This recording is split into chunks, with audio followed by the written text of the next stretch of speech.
అందరికీ హరే కృష్ణ. దయచేసి ప్రతి ఒక్కరూ నన్ను మనస్ఫూర్తిగా ఆశీర్వదించండి.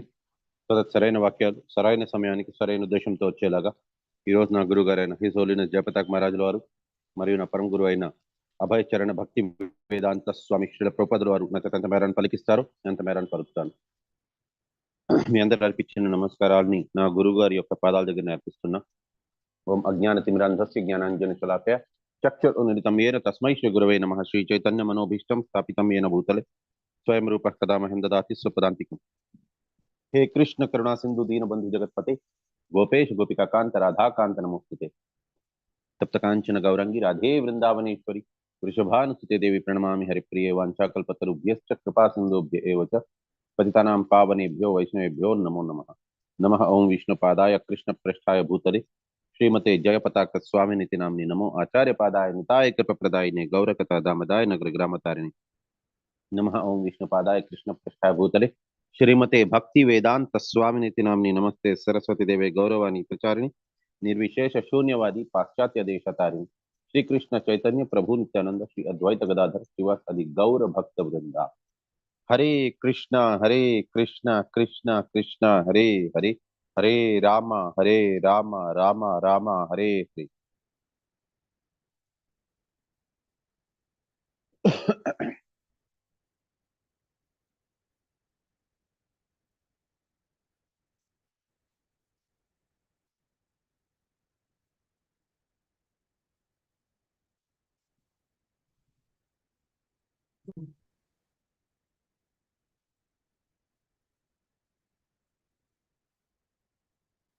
तो భక్తి ఈశోపనిషద్ 6వ క్లాసు.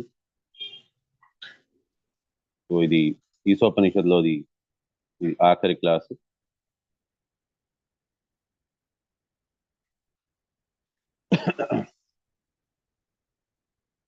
సో ఇప్పటిదాకా మనం మిగతా చాప్టర్స్ చూసాము, మిగతా మంత్రాలు చూసాము. సో 15 నుంచి 18 దాకా మనకున్నది. సో 15వ మంత్రంలోని హిరణ్మయేన పాత్రేన అంటే గోల్డెన్ ఎఫ్లిజెన్స్ కవరింగ్ అంటే అది ఒక బంగారపు, చాలా బంగారు వర్ణంలో ఉండే ఒక దివ్యమైన కాంతి. హిరణ్మయేన పాత్రేన అంటే ఒక బంగారపు వర్ణములోని అది ఆ రకంగా ఎఫ్లూజెన్స్ అంటే ఒక గొప్ప కాంతి అది కవర్ చేస్తోంది భగవంతుణ్ణి. సో అదే దివ్య జ్యోతి అని అంటారు. సత్యస్థాపిత ముఖం అంటే truth covered by the face. So అంటే భగవంతుని యొక్క ముఖార విందము అనగా పరమ సత్యము అది కవర్ అయి ఉన్నది. సో దాని అర్థం ఏంటి అని అంటే శ్లోకంది your real face is covered by your dazzling effulgence. Kindly remove that covering and exhibit yourself. ఓ భగవంతుడా, మీ ముఖార విందము ఏదైతే చాలా దివ్యంగా ఉన్నదో అది దివ్యమైన కాంతితో కప్పబడి ఉన్నది అని చెప్పని ఇక్కడ ఈ శ్లోకంలోని చెప్తున్నారనమాట. సో ఈ దీనికోసమనే మీరు ఈవెన్ అన్నమాచార్యుల వారి కీర్తనలు అవంతా కూడా విన్నారు అని అంటే భగవంతుడి గురించి ఇది కూడా రాసున్నారు. విన్నపాలు వినవలే వింత వింతలు పన్నగపు దోమ తెర పైకెత్తవేమయ్యా. భగవంతుణ్ణి అన్నమాచార్యుల వారు కీర్తిస్తున్నారు. స్వామి, పన్నగపు దోమతెర పైకెత్తండి, మీ ఒక దివ్యమైన ముఖార విందాన్ని మాకు కనిపించేలాగా చేయండి. యాక్చువల్గా 2 రకాల ఇది దోమతెరలు అనంటే తెరలు 2 రకాలు ఉన్నాయన్నమాట. మొదటి తెర ఏది అని అంటే భక్తుడే ఎత్తాలి, అది భక్తిది. మనం సంపూర్ణంగా భక్తి అనేది చేయలేకపోతే ఆ మొదటి తెర తెరుచుకోదు. మొదటి తెర తెరిచిన తర్వాత ఇది 2వ తెర ఏది అని అంటే భగవంతుడిది. ఆ తెర హిరణ్మయ పాత్రేన అనే ఆ తెరని భగవంతుడు తీస్తే గాని భక్తుడికి భగవంతుడు కనిపించరు. మరి ఆ హిరణ్మయ పాత్రేన అంటే అది ఎవరి కోసం అని అంటే నెక్స్ట్ చెప్తున్నారు, the living entity should never be considered tall powerful supreme truth. జీవులు ఎవరు కూడా పరమ సత్యం కానే కారు. ఇప్పుడు మామూలుగా చాలా మంది బాబాజీలు వచ్చారు, వారు ఎవరు కూడా నిజం చెప్పాలంటే దేవాది దేవుడికి సరి సమానంగా అసలు ఎవరిని కూడా పూజించలేము. వారు కనీసం గురువులు కూడా కాదు ఇప్పుడు వచ్చిన వారు, బయట వారు. So If he were to be the supreme, he would not need to pray the Lord to remove his dazzling cover so that the living entity could see his real face. So ఒకవేళ గాని వారే గాని భగవంతుడై ఉంటే వారు కూడా ప్రార్థించాల్సిన అవసరం లేదు. ఎవరైనా సరే కూడా ఇప్పుడు నిజంగానే భగవంతుడైతే ఈ తెర అనేది ఉంటుంది. అంత ఈజీగా ఎవరికి కనిపించదు. ప్రూఫ్ ఏంటి తెర ఉంటుంది అని అంటే, ఈవెన్ భగవంతుడు ఎప్పుడైతే వచ్చారో అప్పుడు కూడా మీరు చూడండి, కృష్ణుడు అందరికీ కూడా దేవాది దేవుడిలాగా గోచరించేవారు కాదు. అప్పుడు చాలా మంది దుర్యోధనుడు, ధృతరాష్ట్రుల వారు మరియు మిగతా 99 కౌరవ సేనకి ఎవరికి కూడా కౌరవులకెవరికి కూడా దేవాది దేవుడు భగవంతుడిలా కనిపించలేదు. వారికి కేవలం ఒక సాధారణమైన బాలకుల్లాగానే కనిపించారు. సో ఈ రకంగా వారందరికీ కూడా అజ్ఞానంచే కమ్మబడి ఉన్నారు. సో వారికి భగవంతుడు ఎప్పటికీ కూడా కనిపించలేరు. సో అవజానాంతి మామూఢ మానుషీం తనుమాశ్రిత పరంభావం అజానంతో మమ భూత మహేశ్వరం. సో జానాతి, అజానాతి, అవజానాతి 3 రకాల పదాలు ఉన్నాయి సంస్కృతంలోని. జానాతి అని అంటే ఎవరికైతే తెలుసో, అజానాతి అని అంటే ఎవరికైతే తెలియదు. తెలీదు అని అంటే వారి తప్పు కాదు, వారు ఏదో ఒక రోజు తెలుసుకుంటారు. అవజానాంతి అని అంటే వారికి చెప్పినా సరే కూడా వారు అర్థం చేసుకోకుండా ఉండాలనుకునేవారు. వారి మనసులో ఆల్రెడీ ఒక ధారణ పెట్టుకొని ఉన్నారు. దానివల్ల వారు కొత్త విషయాలను తెలుసుకోదలుచుకోలేదు. కొత్త విషయం అని కాదు, యాక్చువల్గా అది మన పురాణాల్లో ఇచ్చిన విషయాన్ని వారు తెలుసుకోవాలనుకోరు. అటువంటి వారిని అవజానాంతి అని అంటారు. సో అందుకోసమని భగవంతుడు భగవద్గీతలో చెప్పారు, అవజానాంతి మామూఢ మానుషీం తనుమాశ్రిత. సో అతను కూడా, భగవంతుడు కూడా మనలాగే మనుష్యుని శరీరంతో వచ్చారు కాబట్టి వారు భగవంతుడు కాదులే అన్నట్టుగా అనుకుంటారు. కాబట్టి ఈ రకంగా ఉండే వారికి ఎవరికి కూడా భగవంతుడు కనిపించరు అని అంటున్నారు. The demons who are killed by Krishna, they are immediately transferred to the Brahman effulgence. So ఎవరైతే రాక్షసులు భగవంతుడిచే సంహరించబడతారో వారందరూ కూడా, వారికి కూడా ముక్తి అనేది వస్తుంది. కానీ ముక్తి వచ్చినా సరే కూడా వారు గోలోకానికి వెళ్ళరు. వారు ఎక్కడికి చేరుకుంటారంటే బ్రహ్మన్ అనే ఆ స్థాయికే చేరుకుంటారు. అంటే ఆ బ్రహ్మ జ్యోతికే చేరుకుంటారు. వారు గోలోకానికి ఎంటర్ కాలేరు. వారు బ్రహ్మన్ స్థాయికే ఎంటర్ కాగలరు. So just imagine the place which is given to the enemies of Krishna. Is that very comfortable thing? అది సరైన చోట, అది ఏదైతే వారికి ఇచ్చారో వారి శత్రువులు. భగవంతుడిని ఎన్నటికీ కూడా వారు దేవాది దేవుడిలాగా వారు కొలవలేదు. వారిని సంహరించాలి, వారిని ఇబ్బందికరంగా ఉండే పొజిషన్లో పెట్టాలి అని అనుకున్న వారు. అటువంటి వారికి భగవంతుడు ఇటువంటి చోటు ఇవ్వగలరా? గోలోకం లాంటి చోటు, ఎక్కడైతే కేవలం భక్తులు ఉంటారో అటువంటి చోటు ఇవ్వగలరా? ఇవ్వలేరు. కాబట్టి వారికి ఇచ్చిన ప్రదేశం ఎటువంటిది ఇచ్చారు అని అంటే, వారికి కేవలం భగవంతుడు ఆ దివ్య జ్యోతి, ఆ దివ్య కాంతి ఎక్కడైతే ఉన్నదో అటువంటి చోట్ల మాత్రమే ఇచ్చారు. 17వ శ్లోకం. వాయిర్ అనిలం అమృతం అథ ఇదం భాస్మాంతం శరీరం క్రతో స్మరం కృతం స్మర, క్రతో స్మరం కృతం స్మర. సో ఇక్కడ భగవంతుడు గురించి భక్తుడు ప్రార్థిస్తున్నాడు ఏం చెయ్యాలి అని. ఓం క్రతో స్మర కృతం స్మర అని చెప్పని అంటున్నారు. క్రతో అనంటే సుప్రీం బెనిఫిషరీ, దేవాది దేవుడు. కృతం అంటే కృతాస్మర అంటే all that I have done for you. నేను మీకోసం ఏం చేశానో, మీకోసం ఎంత కొలిచానో, ఎంత పూజలు చేశాను. నేను పూజలు అనేది కూడా అన్నారు. యాక్చువల్గా పూజకి ఇంకా సేవకి మధ్యన తేడా ఉన్నది. మామూలుగా మీరు గుడిల్లో చూడండి, గుడిల్లో చేసేది పూజ. మామూలుగా గుడిల్లోని పూజ అంటే ఏంటి అని అంటే వారి స్వార్థం కోసమని, లేక అక్కడికి వచ్చేవారు వారిని భక్తులు అని కూడా అనకూడదు, అక్కడికి వచ్చే ఆ విజిటర్స్, యాత్రికులని వారి కోసమని, వారి కోరికల్ని పూర్తి చేసే దానికోసమని మామూలుగా మీరు గుడికి, ఏ గుడికి వెళ్ళినా సరే కూడా అర్చన చేయిస్తారు, భగవంతుడికి పూజలు చేస్తారు. సో ఇదంతా ఏంటి అని అంటే పూజలు అంటారు. కానీ బృందావన్, మాయాపూర్ అక్కడ జరిగేది పూజలు కాదు, అక్కడ సేవ జరుగుతుంది. అక్కడ వచ్చిన వాళ్ళకి, భక్తులు, అక్కడ జనాలు రాగానే వెంటనే డబ్బులు కట్టారా, సరే మీకోసం నేను పూజ చేయిస్తాను, ఆ రకంగా ఉండదు. అక్కడ భగవంతుడి సంతృప్తి కొరకు చేసేది కాబట్టి దాన్ని సేవ అని అంటారు. సో ఈ రకంగా, సో భగవంతుడా, దేవాది దేవుడా, నేను మీకోసం సేవని చేశాను, కాబట్టి గుర్తు పెట్టుకోండి, అదంతా కూడా నాకు భగవంతుడు భగవద్గీతలో చెప్పారు, అంతకాలేచ మాం ఏవా స్మరణ్ ముక్త్వా కలేవరం యః ప్రయాతి సమద్భావం యాతినా తత్ర సంశయః. ఎవరైతే శరీరం విడిచిపెట్టేటప్పుడు భగవంతుడిని కృష్ణుణ్ణి తలుచుకుంటారో వారు కృష్ణలోకానికి గోలోకానికి వెళ్తారు. కానీ ఈ రకంగా ఎవరైతే కృష్ణుణ్ణి తలుచుకోరో అంతకాలంలోని, సో ఆ వారికి మాత్రం ఏంటి అని అంటే, వారు యమ్యం వాపి స్వరం భావం త్వజంతంతే కలేవరం తాంతాం ఏవైతే కౌంతేయ సదా తద్భావ భావితః. వారు ఏ ఇది కోరికతో వారు శరీరాన్ని విడిచిపెడతారో అదే దానికి అనుగుణంగా వారికి కొత్త రూపంలోని వారి కొత్త శరీరం అనేది వస్తుంది అన్నారు. కాబట్టి భగవంతుడికి ఇక్కడ మనం శరీరం త్యాగం చేసేటప్పుడు ఎటువంటి పరిస్థితులలో ఉంటామో మనకే తెలియదు.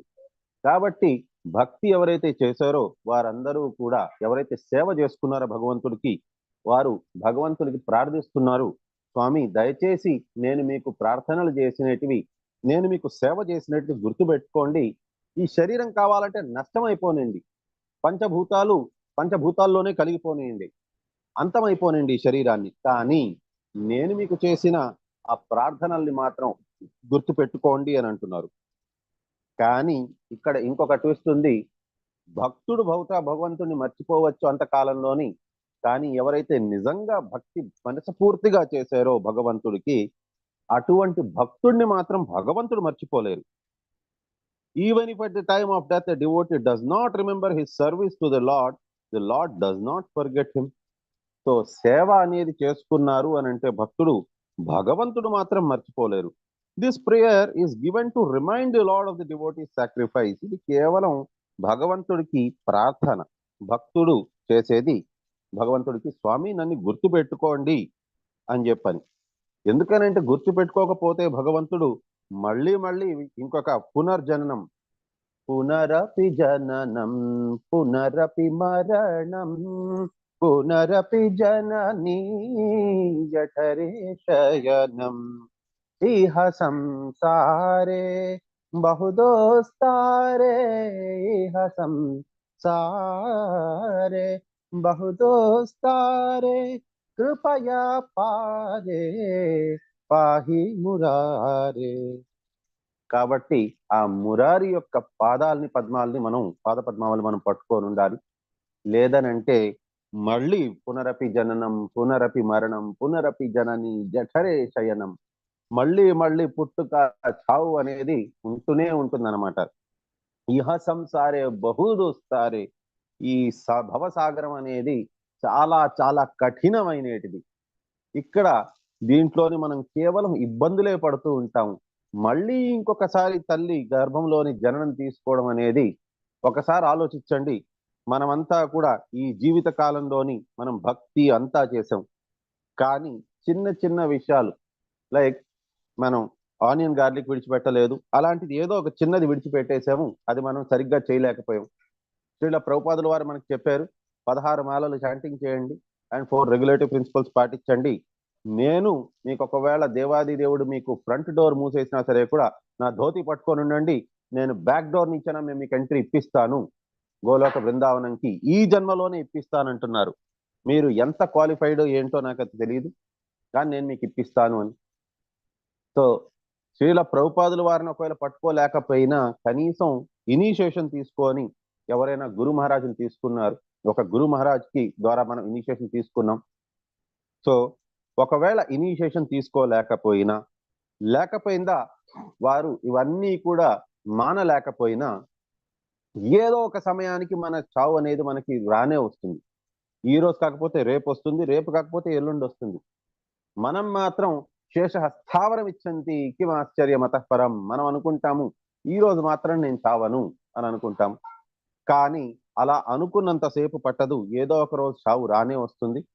వచ్చినప్పుడు అప్పుడు కరెక్ట్ గా మనం స్వల్పమప్యస ధర్మస త్రాయతే మహతో భయాత్, కొద్దిపాటు మనం అయితే భక్తి చేసాం అందరం, కాబట్టి మనకి నరకానికి వెళ్లాల్సిన అవసరం అయితే రాదు, అండ్ అధమ జన్మలు మనం తీసుకోవాల్సిన అవసరం లేదు. కాబట్టి మన కోసం యమకింకరులు రారు, కాకపోతే మనం అంత స్థాయిలో భక్తి కూడా చేయలేదు కాబట్టి మనకి విష్ణు దూతలు కూడా రాలేదు. మళ్ళీ మనం అనగా ఆత్మస్వరూపుల అవినాశి అయిన ఆత్మస్వరూపులము ప్రయాణిస్తాము. ప్రకృతి ద్వారా మన అరేంజ్మెంట్ అనేది చేయబడి ఉంటుంది. మనం ప్రయాణించి వేరే ఒక్క తల్లి గర్భంలోకి మళ్ళీ లోపలికి దూరుతాము. అప్పుడు మనకి తెలుస్తుంది మనం ఆ జన్మలోని కిందటి జన్మలోని దేంట్లోనైతే చనిపోయామో ఆ జన్మలోని మనం చిన్నది కొన్ని మనం అలవాట్లు విడిచిపెట్టుకోలేకపోయాం. దానివల్ల మనకి గోలోకానికి వెళ్ళలేకపోయాం. కేవలం ఆ ఒక్క రీజన్. లేకపోయిందా దీక్ష అనేది మనం తీసుకోలేదు. దానివల్ల మనం భగవంతుడి ధామానికి మనం చేరలేకపోయాము అని ఎప్పుడైతే తెలుస్తుందో అప్పుడు మనం కుమిలిపోయి ఉంటాం. మనం ఎందుకు ఈ రకంగా మనం చేయలేదు, ఏం తప్పు చేశాము అని మనం ఆలోచించాము అని అంటే మనకు తెలుస్తుంది ఇది మనం చేసిన తప్పు.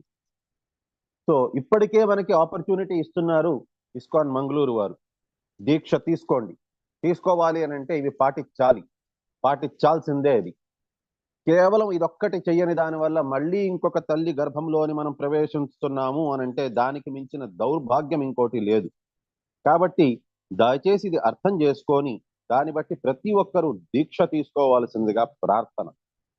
సో ఇక్కడ భగవంతుడు ఆల్రెడీ మనకి ఇదే దీంట్లోని మనకి చెప్పున్నారు. మనకి వరాహ పురాణంలోని యది వాచాది దోషేన మద్భక్తో మాం నచస్మరేత్ అహామి స్మరవామి మద్భక్త నయామి పరమాంగతిం అని అంటున్నారు. అంటే ఒకవేళ ఏదో ఒక వాచాది దోషేన ఏదో ఒక దోషం వల్ల ఒకవేళ వారు గాని నన్ను స్మరించలేకపోతే కానీ నేను వారిని విడిచిపెట్టాను. అహం స్మరామి భక్త అని అంటున్నారు. నేను వారిని తలుచుకుంటాను, పరాం గతికి నేను తీసుకెళ్తాను అని అంటున్నారు. ఎక్కడైనా ప్రూవ్ అయిందా ఇది? ఎవరి కేసులోనైనా ప్రూవ్ అయిందా ఈ రకంగా? భగవంతుని వారు తలుచుకోలేకపోయారు చనిపోయేటప్పుడు, కానీ వారు సంహౌ వారు భగవంతుడే వారిని తలుచుకొని వారి నామం తీసుకునేలాగా చేసి వారిని గోలోకానికి పట్టుకెళ్ళిన సందర్భాలు ఎవరికైనా ఉన్నాయా? అజామిలుడు ప్రభుజీ. అజామిలుడు classic example. భగవంతుడే తలుచుకున్నారు, తన ఆఖరి కొడుకు పేరు నారాయణ అని పెట్టుకునేలాగా చేశారు. చనిపోయేటప్పుడు నారాయణ నారాయణ అని స్మరించుకునేలాగా చేశారు. అంతేగాని ఇది ఆయన గొప్పతనం కాదు. అండ్ ఇంకొకటి, ఎవరు పడితే వాళ్ళకందరికీ కూడా లాస్ట్ లోని నారాయణ అని చెప్పే అవకాశం ఇవ్వలేదు. అండ్ ఇంకోటి, మనం అందరూ అనుకుంటాం గాంధీ చనిపోయేటప్పుడు హే రామ్ అని చెప్పని పోయారని. ఎవరు విన్నారు? మనం ఎవరు వినలేదు. మనకి ఎవరో చెప్పారు ఆయన అలా చెప్పారు అని, దాన్ని మనం నమ్ముతున్నాం. అది నిజమో కాదో కూడా తెలియదు. అండ్ యాక్చువల్గా భగవంతుడి నామము చనిపోయేటప్పుడు తీసుకోవడం అనేది అది నార్మల్ వాళ్ళకి ఎవరికి కూడా సంభవమే కాదు. అతను జీవితంలో భగవద్గీత ఖచ్చితంగా చదవలేదు గాంధీ. అది దానికి ప్రూఫ్ ఏంటి అని అంటే ఆయన చెప్పింది అందరికీ కూడా బోధించింది. భగవద్గీత ఎప్పుడు బోధించలేదు, ఒక్క శ్లోకం ఒక్కనాడు కూడా చెప్పలేదు ఆయన. కాబట్టి ఫస్ట్ థింగ్ ఆయన భగవద్గీత చదవలేదనే ప్రూఫ్. రెండోది, ఆయన చెప్పింది ఏంటి అని అంటే అహింస పరమో ధర్మ అని అన్నారు. అది భగవద్గీతలో నా శ్లోకం ఎక్కడా లేనే లేదు. ఒక చెంప మీద కొడితే రెండో చెంప చూపించమన్నారు, అది ఎక్కడ కూడా భగవద్గీతలో చెప్పనే లేదు. భగవద్గీతలోనంతా కృష్ణుడు చెప్పింది అర్జునుడికి లేయి యుద్ధం చెయ్యి అని అన్నారు. సో ఈ రకంగా ప్రభుపాదుల వారు కూడా గాంధీజీకి ఒక లెటర్ కూడా రాశారు, ఇన్గ్లోరియస్ డెత్ వస్తుంది, ఈ రకంగా చేయొద్దండి అని. దాన్ని కూడా అతను పట్టించుకోలేదు. కాబట్టి ఈ రకంగా రామనామ జపం చేయడం అనేది లేక కృష్ణనామం జపం చేయడం అనేది అది ఇంపాసిబుల్. వారెవరు కూడా ఖచ్చితంగా జపం చేసుండరు అతను. సో ఈ రకంగా ఎవరైతే జపం చేయగలిచారో అది వారి గొప్పతనం కాదది, భగవంతుడే వారికి గుర్తు చేసుకున్నారు, ఆ రకంగా వారు పలికేలాగా చేశారు. Lesson 5 objectives. సో ఇది మనం చూసాము. Shri Ishopanishad, the knowledge that brings one nearer to the Supreme Personality of Godhead Shri Krishna.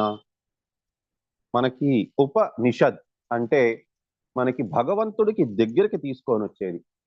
మనం ఇంతకు ముందే చూసాం 11 ముఖ్య ఉపనిషదులు ఉన్నాయి. దాంట్లోంచి శ్రీ ఈశావాస్య ఉపనిషద్ ఆర్ ఈశోపనిషద్ అనేది మోస్ట్ ఇంపార్టెంట్ ఉపనిషద్ అది.